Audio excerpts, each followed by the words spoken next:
Alright guys, welcome back. So today we'll be taking a look at the SH Figuarts Son Goku, and this is from Dragon Ball Daima. So his outfit is a little bit different, so definitely want to check that one out. The Vegeta does look pretty good too, so depending on how this one is, maybe I might think about getting that one as well. So without further ado, let's crack this package open and see what we get inside.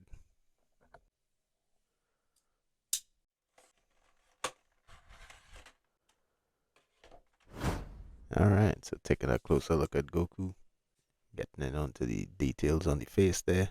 You can see it's really cleanly done.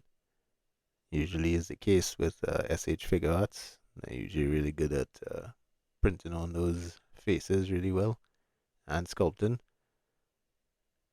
Character usually looks more or less exactly how they look at in the show. The hair is really well done. It's not pliable. Step on this in the dark and you're gonna have a bad day. So this whole piece here is a hard plastic, and everything else around it is this soft rubber gi, basically this soft material, and it does work pretty well, especially for the butterfly joints. You can see the butterfly joints actually go quite a ways in front, so you can get that perfect kamehameha basically. However, sometimes you'll find when you pose it, you do get some nasty looking gaps. So you kind of have to pull the rubber and adjust it just to kind of make, sometimes you'll get this as well. So something to keep in mind. For the most part, and from what I saw from the first couple episodes of Daima, they did do a pretty good job of sculpting and coloring the suit. It would have been nice if they had done a little wash on the orange or the blues to kind of put a little shade in, because as it is right now, it kind of has a flat look. So as mentioned, the gi is a rubber piece, and it comes down to the hip, and then this skirt piece is a separate piece, as well as the belt. You can see those nice wrinkles sculpted in there. The shoulder pieces are hard plastic. The armbands have some slight sculpting going on it there. These can actually be popped off if you pop the wrist peg off, but don't advise it. You could see all the nice wrinkles sculpted in there. Never been too much of a fan of the gi that overlaps. I rather Goku with the gi that tucks into the pants.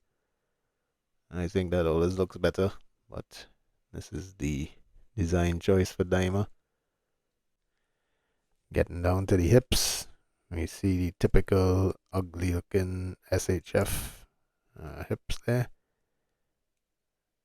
They do function, but not the prettiest thing.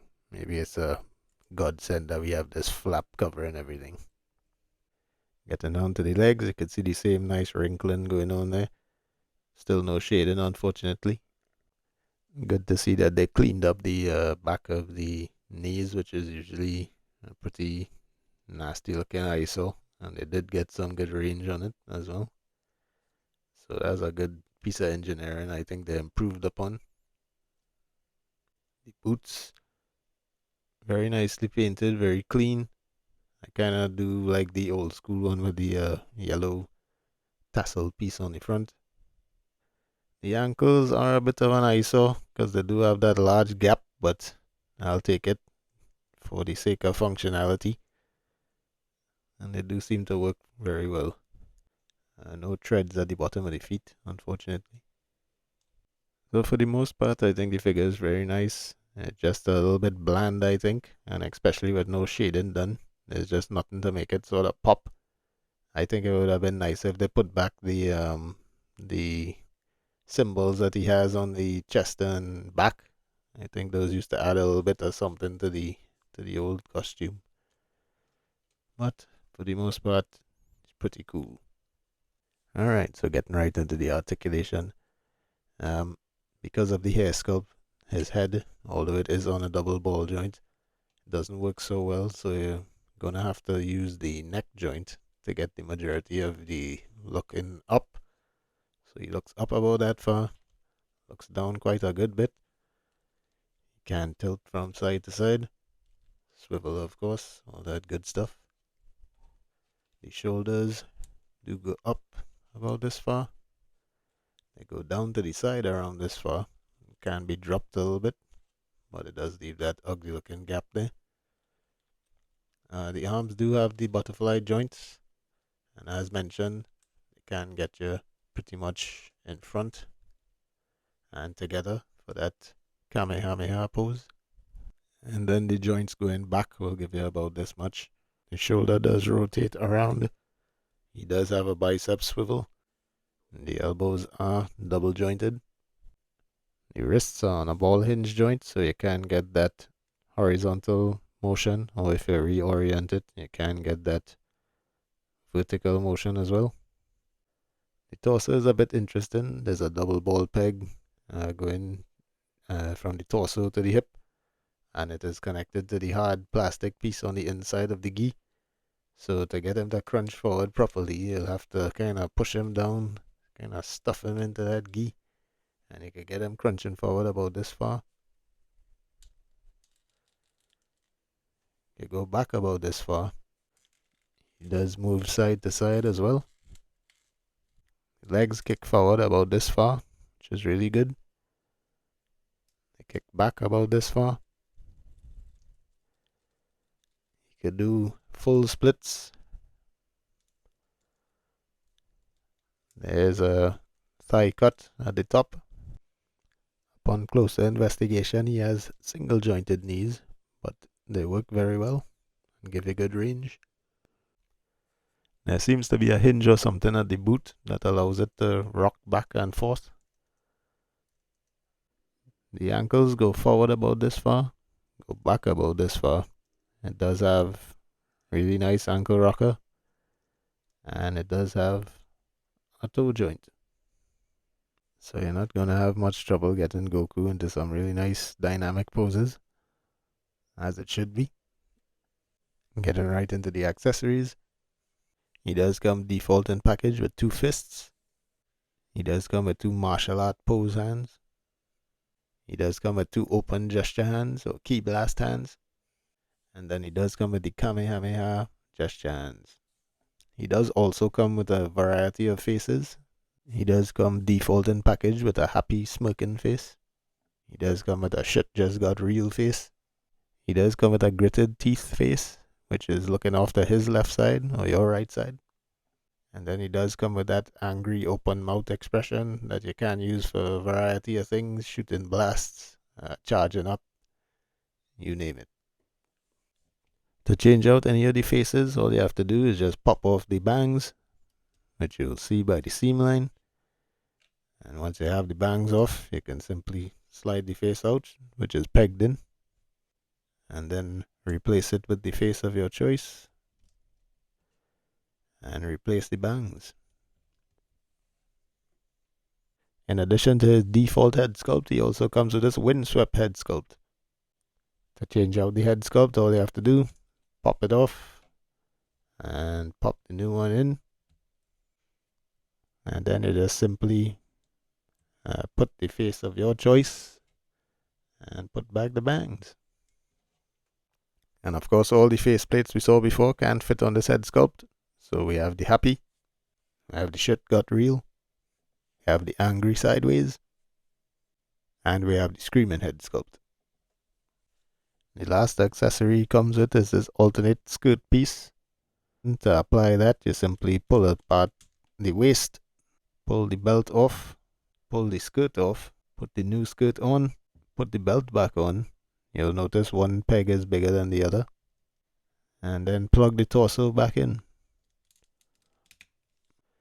And now you have a nice windswept skirt piece for Goku. And using all those pieces together, you can get a really decent Kamehameha pose. Looks really cool. For height, Goku does stand about 5.5 inches tall to the top of the head. Up to the top of the hair spikes, he's around 6.25 inches. Getting into the size comparisons, here's how he looks next to McFarlane Nightfall Batman. Here's how he looks next to Mayfix Nightfall Batman. Here's how he looks next to Jada Toys Mega Man. Here he is next to Jada Toys Ken. Here he is next to Black Series Mando.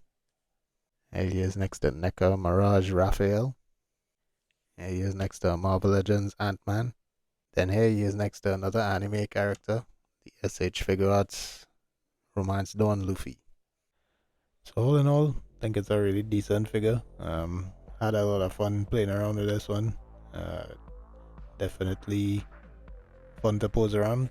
So I had this one on my desk, just kind of changing up the pose every so often, swapping out all the pieces, that sort of thing. Two complaints I have with this figure. Well, actually three maybe. Not so great range on the neck. You should be able to look up a little bit more, especially for these flying characters, and I think they've done enough Gokus at this point that shouldn't be a problem. Secondly, those really ugly hips. Not sure why they always try to overcomplicate that part of it. It's not like it has any drop down mechanic or anything, but I mean, it functions well, can't complain there, but there's other companies that do hips that look a lot better, that function just as well, if not better. So I think they should go back to the drawing board on those. The torso joint, kind of limited range on that one as well due to the swap out mechanic on the skirt piece. That's something I could have done without. A little bit annoying, but other than that, figure is really cool. I paid $35 basically at Walmart for this one. Wouldn't mind getting the Vegeta to go along with him. I think that one looks pretty good as well, and he definitely needs a little sparring partner, I think. So all in all, hope this review was helpful. Hope this helps anybody who's on the fence about getting this figure. And until next time, y'all take care.